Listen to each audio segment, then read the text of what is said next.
Nearly all of us who've got a smartphone, like this iPhone, use it to take photographs. And sometimes you might look at the photos and think, they don't look particularly clear. They're a bit blurry or hazy, particularly if you're shooting into some light maybe that's in the background.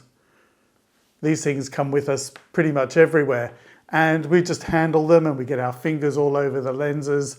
We put it down where it might not necessarily be a clean table or something like that, and they get dust all over them. If you've got a camera, you probably know to clean your lenses, and if you've got glasses, you probably clean your glasses. Well, the same thing applies to your cameras here, the lenses here.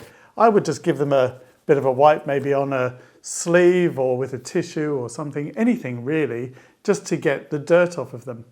Just to show you the difference it can make, here's a behind the scenes photo that I took of a colleague of mine, and here's what happened after I cleaned the lens, and you can see clearly there's a difference.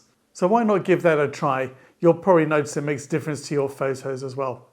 If you like the video and you want to know more, then subscribe below. See you soon.